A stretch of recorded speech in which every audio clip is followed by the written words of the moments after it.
Assalamualaikum warahmatullahi wabarakatuh. Selamat pagi dan salam damai sejahtera bagi kita semua. Di sini kami akan melakukan studi kasus yang berlokasi di Citra Country yang bertepatan di Gundali dengan mata kuliah Aneka Ternak dan Satwa Harapan yang diampu oleh dosen Ibu Tati Kedasari SPTMT. Berikut penjelasannya.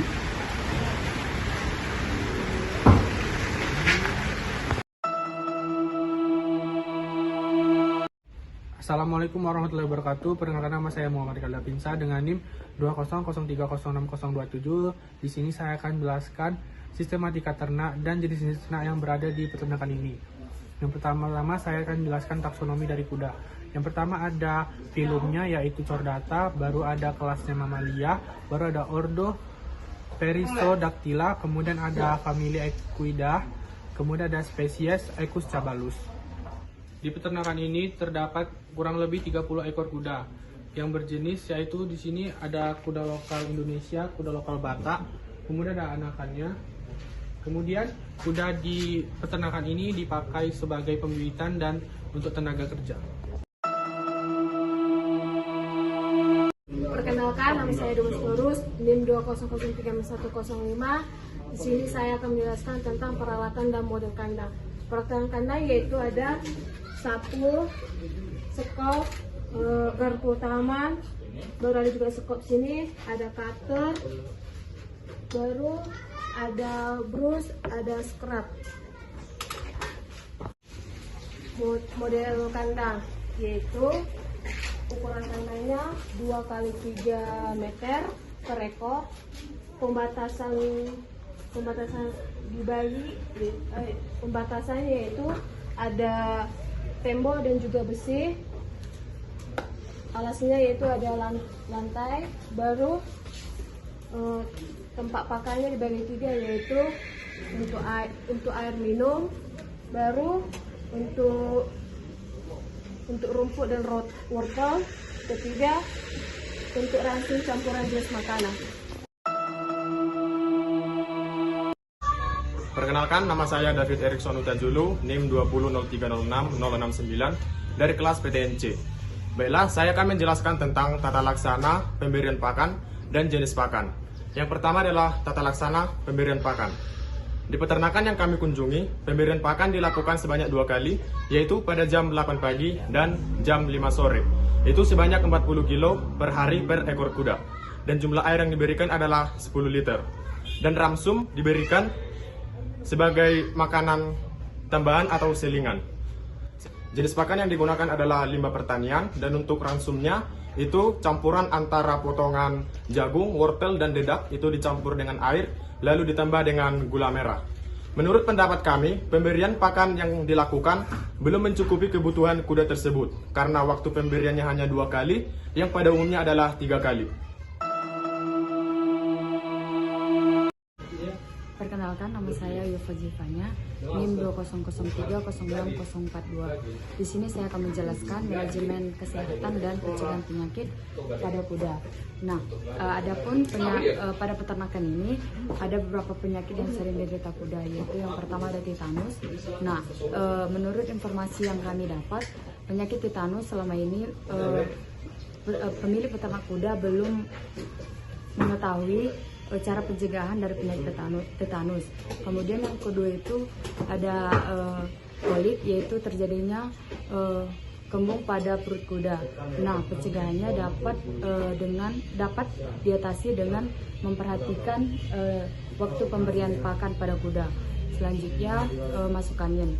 Nah, cara pengobatan dari masuk angin terbagi menjadi 3, yaitu yang pertama dengan memberikan minyak makan, contohnya itu minyak sanko dengan dosis 1/4 liter, kemudian memberikan obat kimia, contohnya itu obat cap menara yang dicampur dengan spray dan air hangat.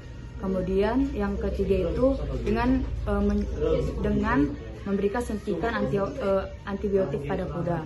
Nah, selanjutnya yang terakhir itu ada penyakit cacingan pada kuda, yang dimana penyakit cacingan pada kuda itu dapat kita lihat dengan bobot badan kuda yaitu kurus. Nah, pencegahan yang dapat kita lakukan yaitu dengan memberikan obat cacing pada kuda secara rutin. Terima kasih. Assalamualaikum warahmatullahi wabarakatuh.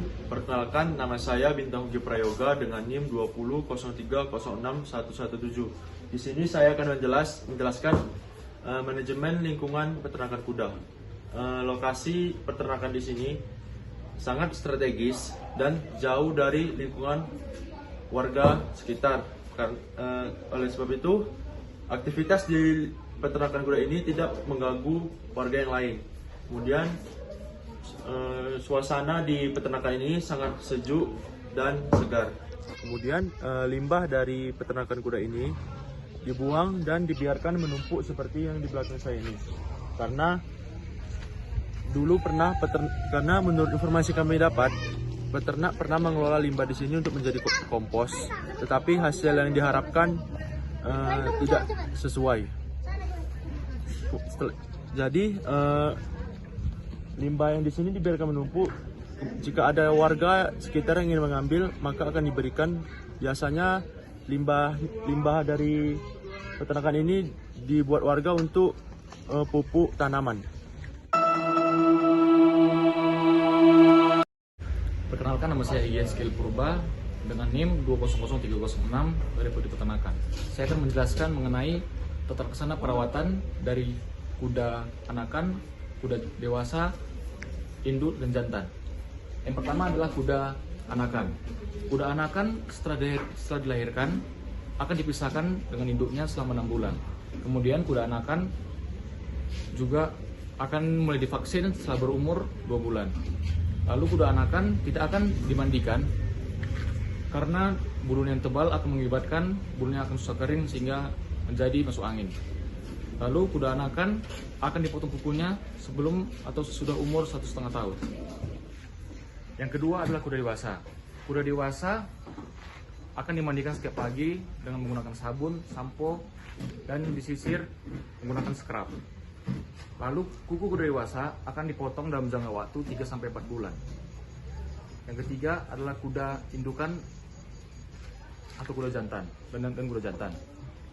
Kuda jantan dan indukan tidak memiliki perbedaan dengan perawatan kuda dewasa. Perkenalkan, nama saya Menanda Murjan dengan NIM 2003060087. Baiklah, di sini saya akan menjelaskan manajemen reproduksi dari kuda, yaitu yang pertama tata cara pelaksana pemilihan calon indukan. Calon indukan yang dipilih biasanya memiliki ciri-ciri sehat, gemuk, rahang yang luas, dan juga tinggi.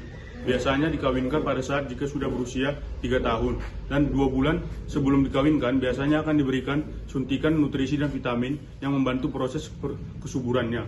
Berikutnya yang kedua yaitu ada tata cara pemilihan calon bibit. Calon bibit yang dipilih biasanya yang memiliki ciri-ciri yang bergemuk, sehat, tinggi, memiliki rangka yang luas dan juga sehat. Dan dikawinkan jika sudah berusia 2 tahun. Berikutnya itu tata cara perkawinan. Yaitu perkawinan dilakukan dengan secara alami, yaitu dengan cara menyatukan kuda betina dan kuda jantan. Ciri-ciri biasanya kuda betina yang birahi yaitu dia mengeluarkan cairan dari kelaminnya dan juga menunjukkan tingkah laku yang gelisah.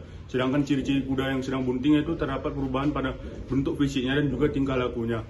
Biasanya lama kuda betina mengandung yaitu selama 10 sampai dengan 12 bulan.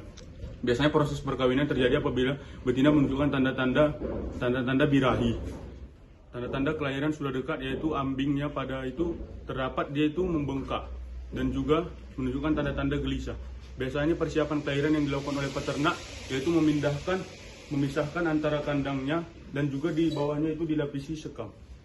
Pada beberapa kasus juga terdapat yaitu keguguran pada kuda betina yang disebabkan oleh bakteri dan virus yang jahat.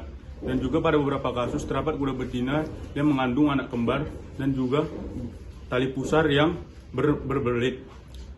Proses perkawinan biasanya dilakukan secara mandiri oleh kuda dan biasanya dibantu oleh peternak apabila kuda mengalami kesulitan. Biasanya proses melahirkan itu selama 30 menit sampai dengan 1 jam.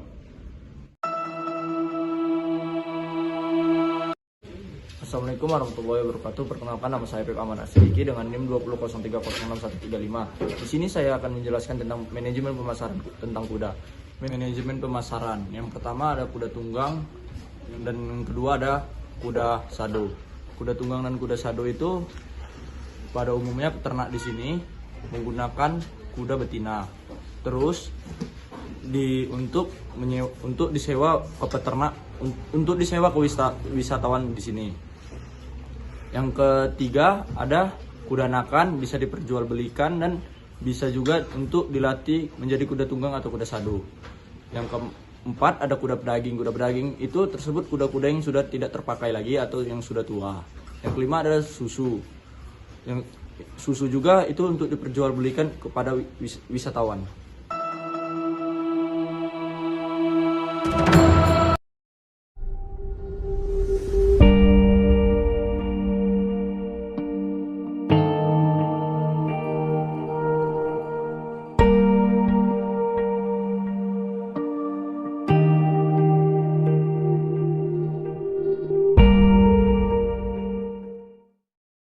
Demikian video penjelasan dari kami, lebih dan kurang kami mohon maaf. Terima kasih. Assalamualaikum warahmatullahi wabarakatuh.